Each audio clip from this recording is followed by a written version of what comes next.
Hello, Shiva Chandran. Hello, ma'am. Good morning. Good morning. Had breakfast? Yes, ma'am. Thank you, ma'am. I've seen your father is a chartered accountant. Yes, Your ma'am. mother is a financial consultant. Yes, There ma'am. might be so many advantages, right? But tell me three disadvantages of having the most educated parents.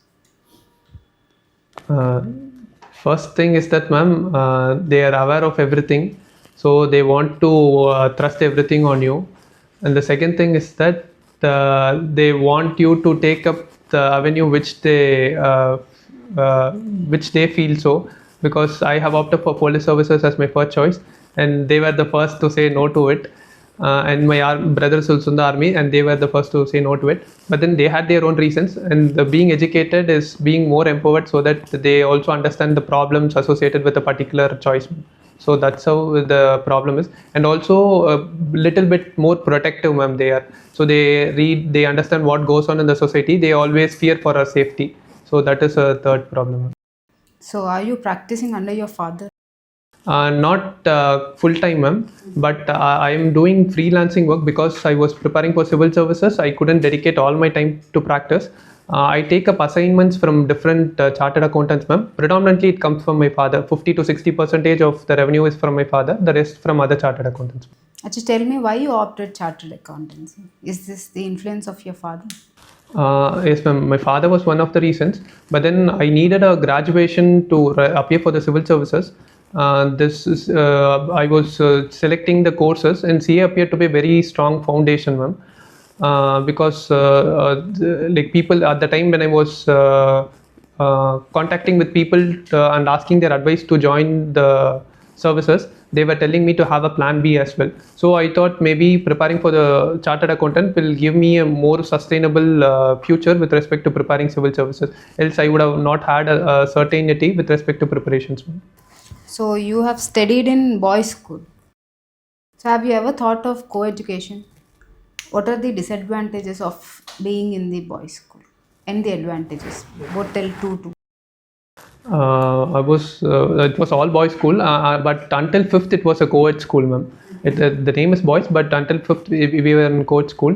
Until I finished my schooling, I didn't feel what it was to be in a co-ed school. But after completing schooling, when I went to college and I started working in Deloitte, I was feeling little bit of heat and pressure. I found it difficult to interact with people from opposite gender, and it sort of affected my social connections, ma'am. So that is the major disadvantage. And the advantage is that we never got into any problems, ma'am, associated with the co-education school. Kind of. Ma'am, writing love letters, which happened with my friends in other schools. So these things didn't happen. Do you have a girlfriend? No, ma'am, but I'm engaged. You're engaged. Yes. So, what would be your reaction if your girlfriend or the person who you are engaged with, you got to know that she was a sex worker? What is your reaction? Ma'am, at the outset, I may feel bad that was her case, but then going forward, it is with her that I'm engaged, and it was out of her circumstances. She had to be engage in herself in such a work.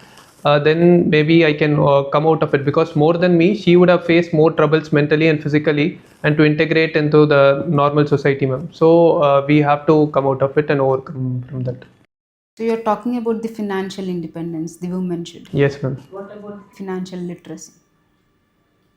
Do you think women have financial literacy in India? Yes, ma'am. Even financial literacy is lacking, but I didn't mention it specifically because I thought maybe it was a problem that is related to all, even men and older people face the problem. But financial literacy is very limited with respect to women, ma'am. They are not aware of operating bank accounts or the digital payment system. So that is a problem, important. So, what can we do to increase the financial literacy for women? Ma'am, Apart from awareness sessions. a greater sensitization of the banking officials, ma'am, so that they are able to communicate with women. Second thing would be to strengthen the system of collective organizations such as the self-help groups, farmer producer organizations, so women are able to pool their knowledge and share their success stories with respect to financial areas. And we can engage the civic and the social volunteers, ma'am. They can also handhold women in order to make them understand the financial products that are available for their benefit. So you're talking about women empowerment. Do you think two unequals can be treated as equals? Because women and men are not equal at any cost. So we talk about equality, we talk about women empowerment. Do you think really two unequals can be treated as equals? Ma'am, two unequals definitely cannot be treated equally, ma'am. But one aspect alone I would like to differ. Men and women are equal, ma'am, because they act as counter to each other, and they are part of nature's creation to balance each other out, ma'am. In that case, they're equals, you mean to say. Yes, ma'am. So you're from Tamil Nadu. Yes, ma'am. So tell me the earlier evidence of Chennai in the ancient history. Ma'am, ancient history is that going to the megalithic times, Chennai was a important megalithic site, ma'am, wherein the early people were well versed in the use of iron tools and also stone tools, ma'am. They inhabited the regions around the hillsides and slopes so that they had ready access to stones that would act as tools, ma'am. Medieval times, the Pallavas were important rulers in Chennai, and coming to the modern times, we have the British who ruled over Chennai, ma'am. So you said you are interested in espionage stories. Yes, ma'am. Tell me the top 3 stories you have read and why one should read that. Ma'am, one novel which I read first and I also like reading it once again is Cowboys of Raw. It was written by Mr. B. Raman, who worked in the research and analysis wing. Then second one is about special operations about Mossad. So it details about all the operations that they have conducted since the inception of the agency. Third one is with respect to the KGB, ma'am. There is a book called KGB and CIA, a book called Moscow Rules, which details about the problems faced by the CIA operatives in Moscow and Russia at whole. According to you, who is the best Prime Minister of India and why? Ma'am, I feel historically Lal Bahadur Shastri ji is one among the best Prime Ministers of India for his humility and the kind of governance he brought to the entire administration. His non-corrupt government style and his ability to take responsibilities in situations of crisis was something that made him stand apart. Currently, our Prime Minister Narendra Modi ji is also one among the greatest Prime Ministers because of his ability to bring an inclusive growth status and also his ability to project India in the global comity of nations. Thank you. Shiva, you are an aspiring district magistrate and you are presently with the paramilitary. Something mentioned about assistant commandant, that is your... That was the exam which I took up, sir. I cleared the written test, but the medical test I couldn't clear it. So, Okay. See, one of the biggest responsibilities of a DM is law and order maintenance. Yes, sir. And one of the biggest blots on India is that in a day hundreds can be killed in the name of religion. Yes, sir. And even worse than that, very few are punished for all these crimes. As a district magistrate, suppose you are handling a situation like, say, the 1984 riots. Do you have some innovative measures in mind where you can take care of political pressures and deliver for the people justice?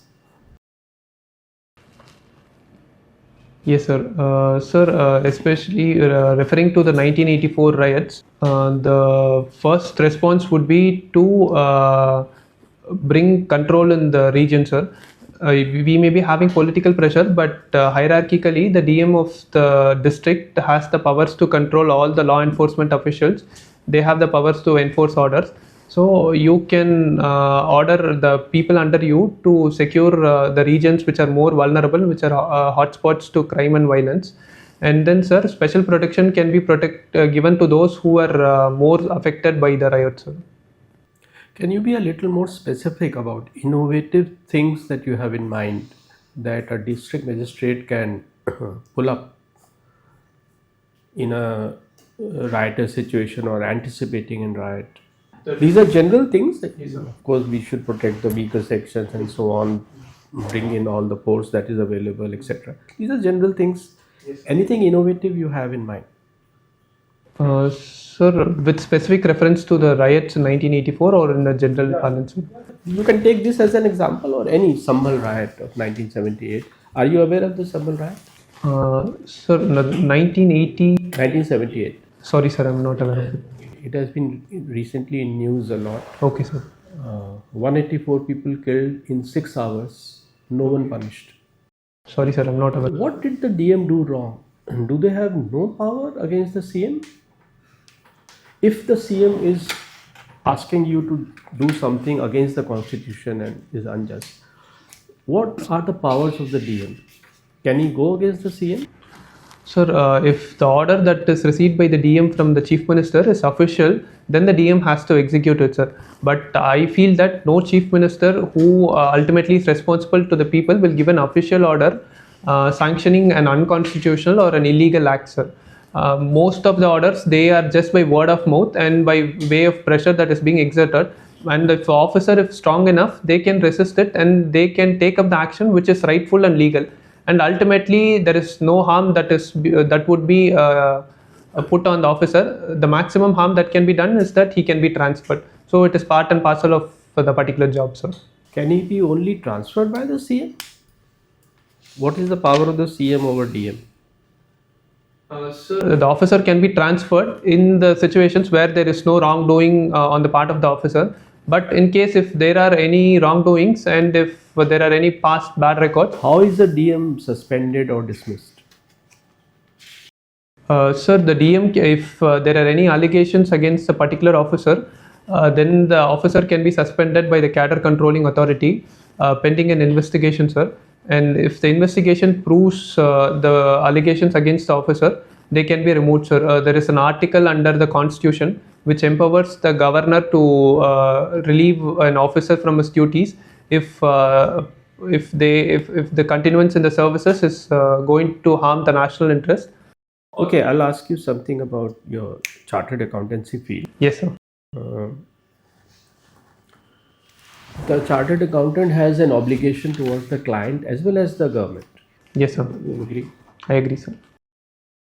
In India, we have a tremendous problem of a very poor tax base. So many are just evading tax. Do you have, suppose the CM or the PM ask you for some innovative suggestions, how to expand the tax base for India? Do you have some schemes in mind? Yes, sir. So with respect to the question of tax base, sir, there are two aspects. One is that many are left out of taxation because of the basic exemption limits, sir, below which they are not taxed. Maybe the basic exemption limit can be reduced and the tax rates can be further rationalized so that the tax base can be increased while the revenue neutrality can be maintained. And the second thing is that, sir, there should be better enforcement. Enforcement can be promoted by artificial intelligence, sir. Every year, a specific percentage of cases are taken up for scrutiny by Income Tax Department. But such scrutiny is on certain parameters, but then they are not foolproof. Using artificial intelligence will help us in understanding where the problem exactly lies, and we can target the most problematic cases, sir. So this way we can avoid the problems. Okay. So,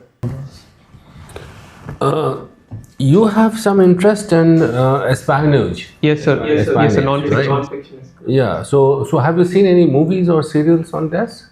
Yes, sir. A few I watched it. Which ones? Sir, the latest one which I watched was Argo, sir. The name of the movie is Argo.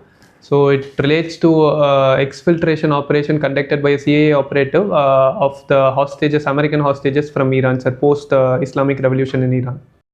Okay. Any other movie? Sir, I watched a movie. I don't remember the title of the movie, but it pertains to an operation named Operation Wrath of God. After the assassination of Israeli athletes, the Mossad operatives, they undertook a tour worldwide. They assassinated every terrorist who was behind this assassination of the Israeli people. Okay. Have you heard the word mice in Spycraft? Yes, sir, I have heard about it, sir. What it means? Sir, mice, it broadly indicates, it is not an abbreviation, but a short form for all the aspects that will lead to the compromise of an individual. It is money, ideology, compromise, and ego of a person, sir. So the broad things which leads to compromise of an agent or an official. So these are the things which people look for in an agent Yes, sir. or the spy. A double agent who they want to. Yes, So you have these qualities to become a spy? I feel so, sir. You have. You can be lured with money, you have ideology which is against the government, you can compromise, and you have lot of ego. Is it? So, no, sir, I don't feel so, sir. Good. Thank you. We'll call you. Just give us 5 minutes. Thank you, sir. Thanks, sir.